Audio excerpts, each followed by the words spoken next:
Ang mabuting balita ng Panginoon ayon kay San Lucas, chapter 6, verse 39 to 45. Noong panahong iyon, tinanong ni Jesus ang kanyang mga alagad ng patalinghaga, "Maaari bang maging taga-akay ng bulag ang isa ring bulag? Kapwa sila mahuhulog sa hukay kapag ginawa ang gayon. Walang alagad na higit sa kanyang guro.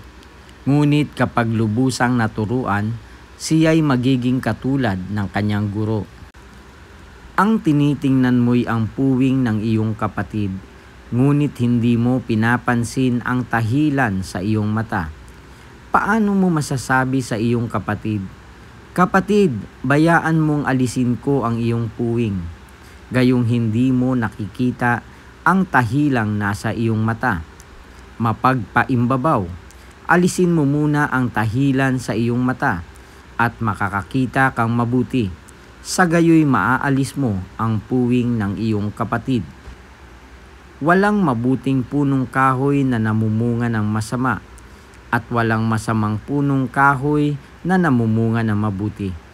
Nakikilala ang bawat punong kahoy sa pamamagitan ng kanyang bunga, sapagkat hindi nakapipitas ng igos sa puno ng aroma, at di rin nakapipitas ng ubas sa puno ng dawag. Ang mabuting tao ay nakapagdudulot ng mabuti, sapagkat tigib ng kabutihan ang kanyang puso. Ang masamang tao ay nakapagdudulot ng masama, sapagkat puno ng kasamaan ang kanyang puso. Sapagkat kung ano ang bukang bibig, siyang laman ng dibdib. Ang mabuting balita ng Panginoon. Pinupuri ka namin, Panginoong Hesukristo.